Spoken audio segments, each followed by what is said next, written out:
So when we talk about an ethical therapist, there are three pillars that each person who has learned therapy, who has been trained in therapy, has to follow. Otherwise, you're not a therapist. Okay. So one is unconditional positive regard. So basically, that means that you are you're not going to be looking at that your client or your patient in a negative light. Whatever they tell you, this is confidential, and they're coming to you because you are the professional. Okay.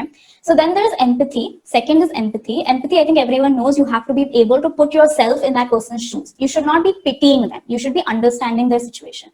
And then third is non-judgment. So you have to be non-judgmental. You cannot bring your biases. You cannot bring your cultural influences, etc., your own thoughts, what is right and wrong according to you. You cannot bring that to the table. You are a blank screen. You cannot judge the person. Okay, so that is in like a nutshell what an ethical therapist is. Now, when we come to a woman-centric therapist, okay, we have 3 points that we have to we've broadly basically classified. So the first is diversity, social context, and power. Okay, so in this, what the psychologist needs to do is the psychologist needs to firstly understand the patient's background. For example, I am from an urban setup. I am well educated. I come from a very modern background. I do not come from an orthodox background at all. So that is my background. That is how I've been brought up. But then if, for example, a patient comes to me, a client comes to me who's from the rural background, she's been brought up from in a very orthodox background, she is very religious, which I am not. I need to understand that. I need to understand her financial status. I need to understand her religious background. I need to understand her culture, her ethnicity, all the factors that come under it. Because if I disregard all of these things, I am disregarding the person's identity. Because whatever happens, all of these factors, they make your personality, they make your identity, they build you up. So that is very important. Yeah. So the second one, Monali. Yeah. So along with that, now there are these subtle ways in which the beliefs and the behavior regarding gender may affect the experiences that a girl or a woman has at different points in her life. The therapist needs to recognize that. The therapist needs to be aware of the psychological impact that the stereotypes or the prejudice that the woman overall experiences and how it plays a role in her development, right? And along with this, there are these, now gender role comes with gender rules, okay, which leads to creating a false sense of self that demands a woman to be in a certain way that is expected of a woman. For example, the idea is planted in a little girl's mind that her self-worth is by being pretty and proper, very ladylike. Now, it's obvious that this is going to result into obsession with body image. And then as Sneha said, that the eating disorders or body dysmorphia, to actually be similar to that ideal image, this will be a contributing factor to any kind of mental illness regarding the body image. If the therapist has understood these factors, then he or she will understand, the therapist will understand the reason, the genuine, the reason why the client is feeling depressed or powerless. Okay, and when that happens, the therapist will be able to help the client better. Like, to give an example, if a therapist is aware of the workplace harassment, which is very common, like no support in workplace, if the therapist understands this, then they will be able to understand the female, where the female client is coming from, what kind of situation she has normally seen and is experiencing. And if the therapist understands that, then they will be able to help the client to create strategies to overcome such situations, right?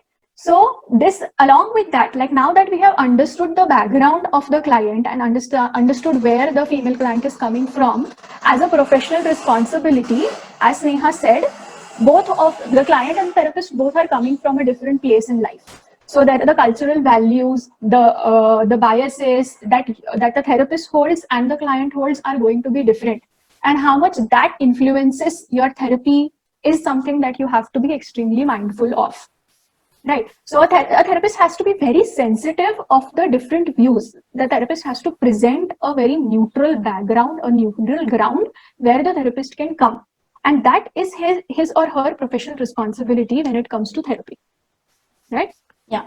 So again, about professional responsibility, also we need to understand that what may be empowering for us will not be empowering for the client in front of us. Okay. So for example, when I think about women empowerment, I am in that place of privilege to think that empowerment for me is not getting an education, because that's something that I take for granted. Obviously, I'm going to get an education. Tomorrow, if I want to go for a PhD, my parents aren't going to say no. They'll be like, yeah, go. Right. So that's not empowerment for me. For me, empowerment would be being able to stay out late, or maybe wearing what I want without, having people look at me or judge me or whatever. So it's the context. It's your background again. So for example, if tomorrow a person from a rural background, maybe from like Gujarat, Rajasthan, that kind of background where they have to wear that ghungat. Yeah, ghungat. So that's in their culture. You can't tell that woman that no, don't wear this. Why are you hiding your face? This is sexism. You can't say this, because the thing is that it's her culture. She believes in her culture. What you can help her with is the fact that she is not being heard in the house. You can help her with maybe her relationship with her husband, being assertive. You can talk about these things, because these things are what is going to make her empowered. It's not going to be her removing that ghungat and then she's going to be empowered. No. Actually, what that could do, that could backfire. You tell her to remove that ghungat and go against her culture, she might have 10 more issues at home.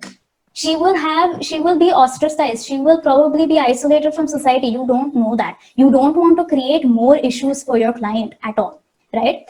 And then secondly, what psychologists need to remember is that you have gone into the field of psychology, and psychology is constantly changing because the world is constantly changing, right? So now if the world is constantly changing, that means the issues are going to change, the factors influencing those issues are going to change, the therapies are going to evolve, people's mindsets are going to evolve. All of this is constantly changing. So you need to be, like, as a psychologist, you need to be updated with the literature, you need to be updated with the recent research. You have to be okay. So for example, there is a counseling course which is just for the LGBTQIA population, which is called the Queer Affirmative Counseling Therapy course. So now you need to know that these gender sensitive or community sensitive interventions do take place, these educational trainings do take place, and you need to be equipped with that, because you don't know. It's not like you are going to attract only a certain clientele. You will have a variety of people coming with you, individual differences. This is what we've been learning since our bachelor's, right? Individual differences. Okay.